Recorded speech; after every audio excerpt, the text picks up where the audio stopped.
kembali lagi di Repodcast ID. Kali ini kita akan ngebahas tentang proses Kak Oksa dalam mendirikan usahanya nih. Oke. Jadi kalau nggak salah tadi dari tahun 2016 ya, udah mulai diriin usaha ini.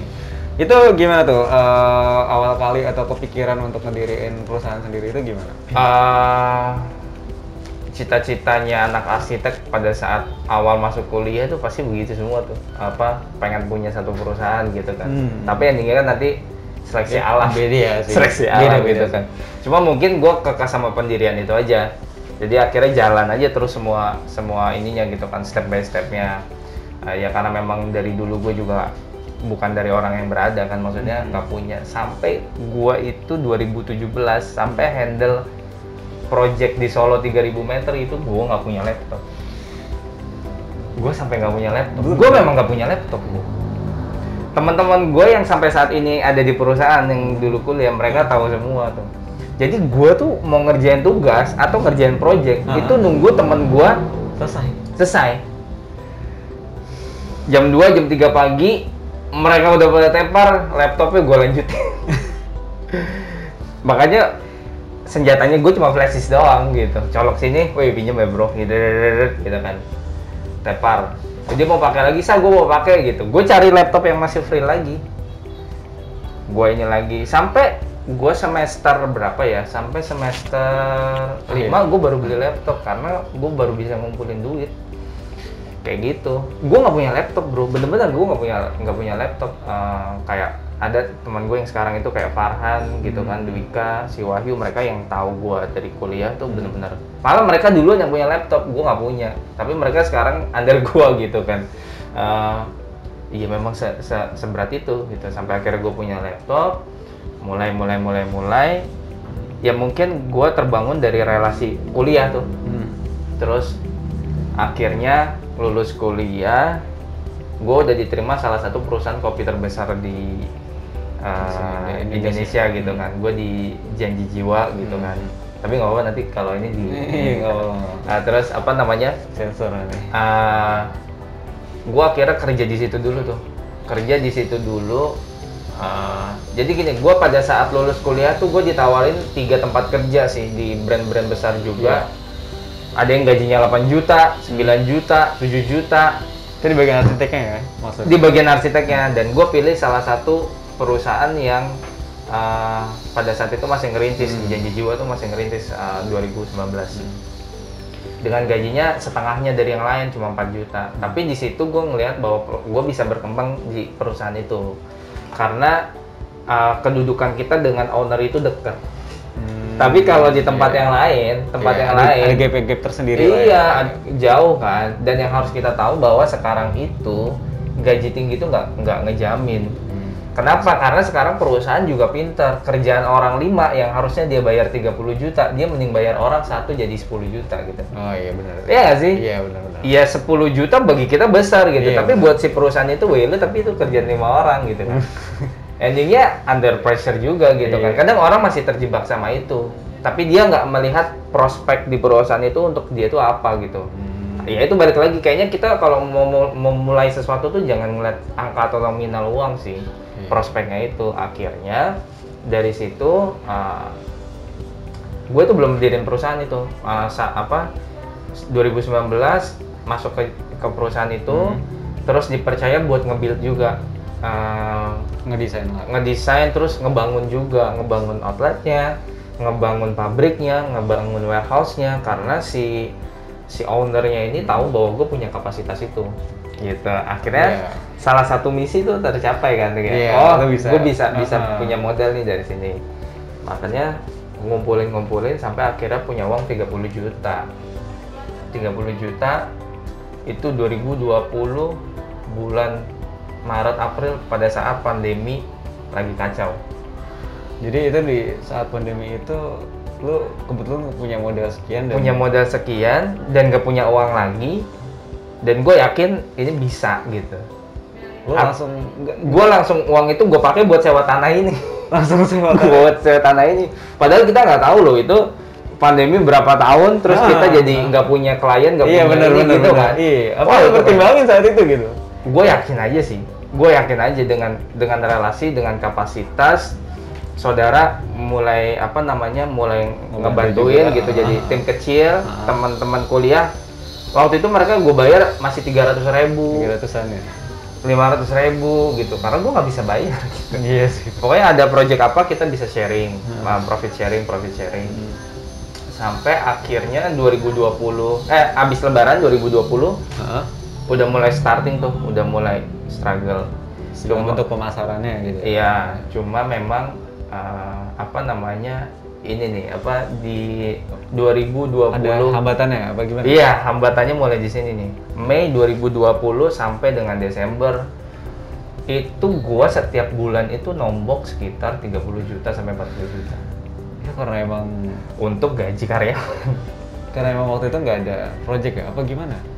Satu ya sepi, ya kan. Yang kedua kita udah punya karyawan, walaupun at least cuma 5, 4 gitu kan. Iya, benar. Tapi satu bulan kurang lebih sama operasional masih 30 Iya, juta. benar. Makanya gue masih di perusahaan yang itu. Jadi gue berdiri di dua kaki kan. Gue punya perusahaan sendiri. Jadi lo, gitu. Ngerti. Terus gue di perusahaan itu juga sebenarnya untuk nge-backup karena gue tahu bahwa ini bakal ada struggle nih gitu. Masih terus dipercayain project-project di luar gitu dari perusahaan gue yang satu ini. Nah itu untuk subsidi ke yang sini gitu kan. Oh jadi gaji lo itu buat benar semua. Jadi gue dapat gaji berapa langsung tempahin di sini, gaji berapa itu sampai dengan Desember. Ya hitung aja kalau satu bulan 3 sampai 40 juta dari bulan dari bulan 5 ke bulan 12 berarti 7 bulan kan. Itu sekitar 200-300 juta sih. Hampir setengah tahun tuh gaji mereka gitu. Iya, gaji mereka tuh bener-bener segitu. Belum kita modal kayak salah satu anak perusahaan PT-nya juga Mitra Glass itu butuh asupan juga kan, maksudnya belanja kaca untuk dijual lagi, bla bla bla bla. Sistem belum terbangun, orangnya masih belum ada, orang kepercayaan kita masih kerja sama orang lain karena kebutuhannya mereka kan. Di sini mereka nggak bisa dapat gaji tinggi gitu kan. Udah itu terus aja sampai ratusan juta sih, sampai 300-an sih. Tapi gue memang udah nge-backup itu. Maksudnya gue udah terfikirkan bahwa hal itu akan terjadi. Makanya gue masih stay di itu gitu. Gue mungkin kalau orang kenapa lu nggak keluar gitu. Mungkin itu salah satu cara gue untuk bisa menutupi itu yang terbaik itu gitu kan. Ketika gue keluar dari perusahaan ini dan ngebangun perusahaan gue sendiri tanpa support apapun, gue yakin gue juga kejerumus dalam itu gitu kan, karena nggak ada yang nge-backup. Tapi gue stay di perusahaan yang satu tuh karena gue digaji setiap bulan juga, mungkin ada proyek kecil-kecilan juga, itu yang bisa nge-backup di sini gitu kan. Tapi itu kayak pasti nguras ini lu banget ya, energi lu banget ya.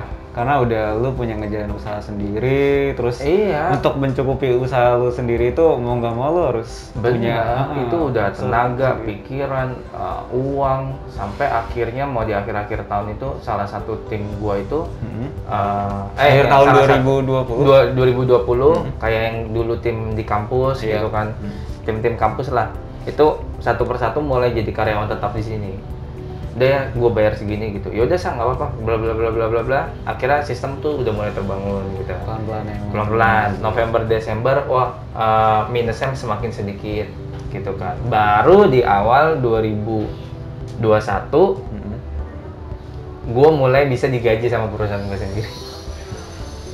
Udah mulai ada profit terus nih. Udah mulai ada profit. Akhirnya udah keluar dari zona hitam tuh. Maksudnya. Ya itu hambatannya benar-benar kacau sih. Gue kalau mau ini ya udah gitu. Tapi masih punya kepercayaan, masih punya kekuatan, masih punya bisa berpikir gitu. Akhirnya ya itu. Mulai 2021 Januari gue punya finance sendiri yang endingnya mereka ngaturin keuangan perusahaan. Mulai dari situ gue udah digaji. Jadi gue di perusahaan gue juga digaji. Memang secara aset itu punya gue semua. Tapi kan kita berpikir maintenance ke depannya. Kita harus punya sistem buat jalan itu. Mulai ngebedain tuh uang pribadi, uang perusahaan. Uang perusahaan berapa gitu. Tapi BDW saat perusahaan lo itu lagi struggle nih, Artinya kan lu juga saat itu kerja juga sama perusahaan lain kan, maksudnya juga untuk memenuhi kebutuhan perusahaan lu. Terus saat bangunnya itu saat itu gimana cara lu ngejelasin tentang produknya gitu? Jadi di perusahaan lo yang sendiri ini gimana cara ngejualin produknya gitu saat itu gitu? Apa emang saat ketika itu, ada klien ketika ada klien mengenal klien-kliennya gitu? Oke. Gue kan sebenarnya basicnya tuh ada OS Studio kan yang gue bangun yang sampai saat ini. Terus OS Studionya sebenarnya gue bikin dua anak lagi bangunan sempurna khusus buat sipilnya tuh, yang ngebangun pakai bata-bata apa segala macam, dan Mitra Glass yang itu jualan kaca dan aluminium. Kenapa gue juga pilih tempat sini? Karena gue sudah observasi radius 5 sampai 6 km dari titik ini tuh banyak toko-toko kecil aluminium gitu yang bisa kita supply. Dan endingnya sekarang kita nge-supply ke 140 toko aluminium kecil-kecil itu. Gitu. Itu baru kaca doang. Belum nanti yang bangunan sempurna ini yang sipil sama OS Studio gimana. Biasanya kalau OS Studio kalau ada klien gue yang maju gitu. Jadi kalau ada klien yang di OS Studio sama bangunan sempurna yang sipil ini gue yang maju. Tapi kalau yang Mitra Glass ini yang tempat yang saat ini itu gue percayakan sama orang yang beda. Ketika ada klien, ada customer, mereka yang melayani gitu. Jadi semuanya tetap dapat sih. Kalau klien arsitek kan maksudnya bisa di luar Bepon, nggak mesti harus ke kantor kan. Itu masih gue terus bangun gitu sampai Mitra Glass sendiri itu sekarang pemasukannya 1 minggu itu sekitar 24 juta. Itu untuk yang Mitra Glass ini? Itu baru yang Mitra Glass, yang pabrik kaca. Jadi 1 bulan itu sekitar 90 juta. 90 juta itu baru yang perusahaan kecil gue nih, yang Mitra Glass ini, yang jualan kaca yang kalian lihat ini kan. Belum nanti bangunan sempurna, nanti belum OS Studio yang di atas ini gitu. Makanya mereka bertiga ini jadi satu atap PT Mandata Maoksa itu gitu sih. Oke, mungkin ini ada pertanyaan yang ke-skip gitu. Jadi waktu pertama kali lu ngedirin perusahaan ini itu dengan modal berapa? 30 juta itu. 30 juta itu? Untuk sewa lahan ini. 30 juta yang gue kumpulin setiap proyek satu demi satu gitu, sambil ya nyari proyek-proyek yang lain untuk menutupi pada saat masa hitam itu yang tadi gue bilang zona hitam gitu kan. Itu sih. Oh gitu. Terus kalau dari dalam segi kepemimpinan lo nih dalam manage, artinya kan lo punya 2 usaha ya, dari Mitra Glass, OS Studio sama bangunan sempurna. Gimana cara lo memanage mereka gitu? Gimana cara lo memimpin mereka gitu? Kayaknya personal kita dulu dibenerin sih. Terus apalagi mungkin orang-orang yang ditempatkan di posisi yang strategis itu adalah teman kuliah yang notabene mereka udah ngerti dan bisa dipercaya. Bisa dipercaya. Ketika gua ngomong A, gua nggak mesti harus ngejelasin dari A sampai Z gitu. Jadi mereka udah paham. Oh, kalau Aksa udah ngomong gini berarti endingnya nanti dia maunya begini nih gitu. Jadi sedikit waktu di sini gue cuma sampaikan beberapa clue-nya, mereka bisa jalan sendiri. Nanti ketika ada salah baru kita ini kenapa kayak gini karena nggak harusnya nggak gini. Udah kayak gitu terus aja kayak gitu sampai akhirnya kita mungkin sampai saat ini masih ngebangun sistem kan. Kita masih ngebangun sistem. Berarti hitungannya ini udah setahun ya? Udah setahun ya? Setahun. Udah setahun. Setahun 7 bulan terakhir, 7 sampai 8 bulan terakhir zona hitam. Terus 3-4 bulannya itu udah mulai ini sih, dan mulai pelan-pelan. Kalau menurut gue sih dari sekian banyak saat lo di kuliah ini di saat lo waktu kuliah dulu kan, artinya saat itu emang keadaan lo waktu itu lo nggak seberuntung dari orang-orang yang lain gitu, maksudnya yang berkecukupan gitu. Dalam arti mereka punya kebutuhan yang harus dipenuhi gitu. Lo ngebagi waktu lo ngebagi tenaga lo sampai sekarang lo itu udah punya perusahaan sendiri gitu kan, sampai udah berjalan setahun ini gitu.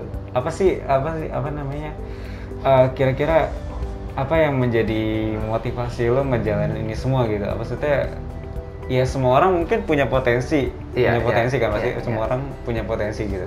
Tapi kadang ya bisa nggak sih gue anggap ini lu tuh beruntung atau gimana? Oke. Bener sih, memang semua orang tuh kan punya potensi, tapi nggak semua orang juga punya arah.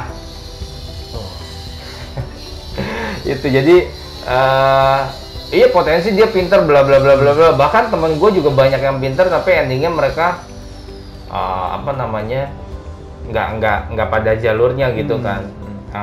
Malah justru yang nggak kita bayangkan gitu. Ya itu mungkin banyak orang berpotensi, banyak orang yang pinter, tapi mereka nggak punya arah. Tapi orang yang biasa aja, mereka punya arah, itu malah yang bahaya tuh.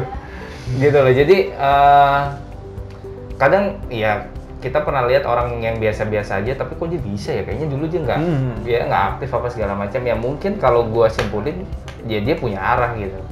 Ada pencapaian lah apa yang dia mau capai gitu. Jadi artinya lu punya mimpi gitu. Gue punya mimpi, gue punya arah gitu kan untuk nih nanti gimana itunya kan, endingnya gimana bla bla bla bla gitu. Ya udah sih, jalanin step by step aja gitu.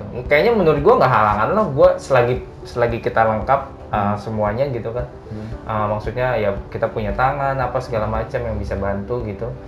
Menurut gue nggak ada halangan gitu. Kalau materi kan maksudnya kita bisa gimana gitu diakalin. Oke, gue penasaran nih. Artinya kan lu dari SMP udah punya keinginan ya, udah punya cita-cita, udah punya apa namanya rencana karir untuk menjadi arsitek gitu, punya apa impian jadi arsitek gitu. Terus lanjut ke masa kuliah, lu masuk kuliah arsitek, terus punya mimpi juga sebagai punya apa namanya workshop sendiri gitu kan, workshop sendiri. Terus kalau menurut gue, kalau gue mau bertanya itu apa sih namanya ya? Apa sih yang ngebuat lo konsisten gitu sejauh ini? Maksudnya artinya kan itu mimpi yang bertahap-tahap, kayak mungkin dari SD kayak gue dulu pengen banget jadi pemadam kebakaran. SMP mulai beralih lagi, SMA udah beralih lagi. Apa sih yang mungkin buat lo konsisten gitu? Mungkin gue sadar tuh bahwa gue tuh di dunia ya seni gitu kan, maksudnya di dunia entah seni apa, akhirnya sekarang mungkin ya seni gambar atau mendesain gitu kan, terus sempat musik juga. Dan kenapa gue di arsitek, karena bokap gue kan basicnya tukang. Terus waktu kecil tuh gue sering ikut ke kerjanya dia, digoncengin pakai sepeda, digoncengin pakai motor gitu kan, ke kerjanya dia ngebangun apa. Terus gue lihat, ada mobil molen, gue hitungin nih molennya ada 9 molen yang masuk gitu kan, bantuin apa di bedeng gitu kan, bedeng namanya tukang-tukang. Mungkin itu masa kecil itu yang mungkin ngebangun gue juga bahwa gue pengen jadi yang nanti terlibat dalam ini nih gitu. Gue taunya itu ya terlibat dalam ini gitu. Setelah kesini SD, SMP, ternyata itu arsitek gitu.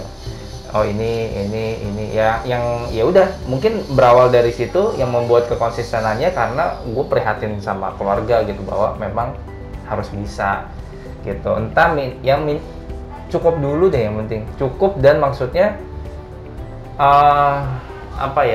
cukup dan jelas gitu, kita bisa dapat uangnya jelas supaya nanti secara kehidupan ini nggak ada yang dikhawatirin gitu kan.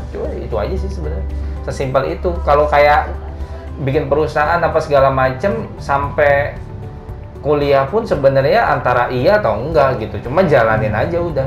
Kita punya relasi, kita punya ini, jalanin. Dari awal cuma sendiri, berdua, bertiga, berlima, sampai sekarang ada 20 orang gitu kan. Jadi ya udah, akhirnya itu jadi ini sih. Terus berarti kan artinya dalam arti di sini kan seenggaknya mimpi lu udah kecapai lah. Sebagian lah. Sebagian mimpi. Oke, berarti ada sebagian lagi yang lo kejar dong. Banyak bagian. Bukan sebagian lagi, tapi banyak bagian gitu kan, karena banyak yang bisa kita ekspor kan. Entah kita juga punya keinginan buka cabang di Jabodetabek, entah di luar kota apa segala macam, itu udah masuk ke dalam plan sih. Udah masuk ke dalam plan. Tapi masalah itu kan kadang ada sebagian orang yang udah ngecapai mimpinya nih, kadang-kadang kayak cepat puas gitu loh, kayak gue udah punya perusahaan sendiri gitu, ya udah jalanin aja kayak gitu. Tapi lu sendiri itu saat udah gimana sih waktu lu tuh udah ngecapai di posisi di mimpi lu itu, apa yang lu rasain gitu? Mungkin kalau orang cepat puas, oh ya gue dapat duit banyak nih gitu kan. Lu ngerasa gitu nggak sih waktu itu gitu? Kayaknya enggak ya, karena gue punya hitungan gitu kan. Gue bayar orang berapa, terus bayar sewa lahan berapa, selama jarak berapa tahun. Kayak misalkan gue punya duit 200 juta.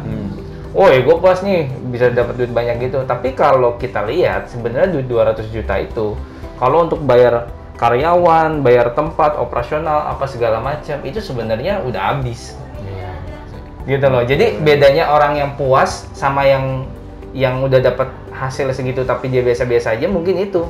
Yang orang yang dapetin duit, jadi ada satu orang dapetin duit 200 juta sama orang yang biasa aja dapetin 200 juta kan beda nih gitu kan.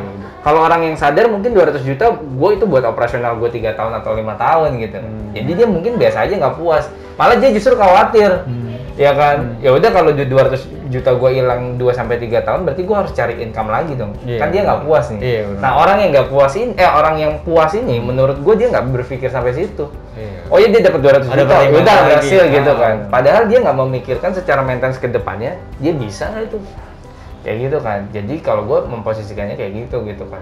Mungkin gue bisa aja beli mobil cash apa segala macam, terus ngapain gitu kan. Nanti perusahaan mati gitu. Kita malah justru nggak dapat income lagi, itu yang bahaya kan. Mendingan uang yang ada buat maintenance. Makanya gue nggak ngerasa kayak puas sih, malah kayaknya itu kayaknya kurang deh gitu kan. Kayaknya kurang gitu. Jadi itu sih paling dalam arti lo tetap masih pengen punya lanjutin mimpi walaupun mimpi lo ini kan ibaratnya udah kecapai bertahap gitu, tapi lo masih punya mimpi lagi. Menurut gue ini salah satu baru pintu pertama sih, baru pintu pertama yang bisa kebuka kan. Maksudnya dari struggle terus bisa dapat bisa digaji sama perusahaan sendiri, sampai kita setahun pertama era corona kita sampai proyeknya 1,6 M. Jadi setahunnya kita itu kemarin kita kalkulasi sekitar 1,6 M. Itu bukan sesuatu hal yang gampang gitu kan. Jadinya ya itu sih menurut gua semua punya hitungan ya. Makanya gua nggak cepat puas itu karena menurut gua apa yang didapat juga sebenarnya kurang gitu untuk kebutuhan yang lainnya. Oke, jadi kalau untuk dari tantangan usahanya sendiri gitu, tantangan saat di lika-liku perusahaan ini itu selain dari di waktu itu kalau nggak salah tantangannya itu yang di masa-masa break itu ya masa-masa sulitnya itu masa-masa masa-masa sulitnya itu saat itu lo ngalamin krisis lah ibaratnya krisis banget krisis tersendiri banget. Apalagi waktu angkatan corona lagi udah angkatan corona bangun usaha makanya gue selalu apresiasi sama mereka yang bisa bertahan tuh pada saat corona. Itu benar-benar begitu sih, bagus lah mereka bisa ini. Jadi waktu itu kalau sedikit tentang tantangan cara lu menghadapi tantangannya itu gimana tuh? Cara ngadapin ya itu ya paling gue punya plan, terus mengukur seberapa power yang kita punya, terus mengukur seberapa tahan kita dengan situasi itu. Kita tahu nih 3-4 bulan ke depan kita masih sanggup atau enggak gitu kan. Kalau nggak sanggup berarti banyak yang kita kejar nih di saat ini gitu kan. Harus saat ini, jangan nanti, karena nanti umur yang 5 bulannya nggak kecapai lagi gitu kan. Jadi mungkin caranya lebih ke situ sih, lebih ke mapping sih, lebih nge-mapping dari plan yang kita punya, dan hitungannya jangan meleset boleh, cuma jangan terlalu signifikan gitu. Jadi mungkin caranya lebih ke situ sih. Terus kalau dari sekian banyak nih tentang cara lu mulai dari awal gitu, mulai ngerintis pengalaman lu di bidang arsitek, terus mulai belajar dari banyak hal dari beberapa pengalaman gitu kan. Kira-kira mungkin ini yang bakal kita tanya nanti gimana sih caranya jadi diri lo gitu. Maksudnya pasti kan orang-orang pengen kan di usia mudanya udah sukses, udah punya perusahaan sendiri gitu. Jadi nanti kita akan ngebahas ya how to be like you gitu. Maksudnya apa sih yang bisa diambil gitu dari lo gitu. Oke, jadi jangan kemana-mana, tetap di Repodcast ID.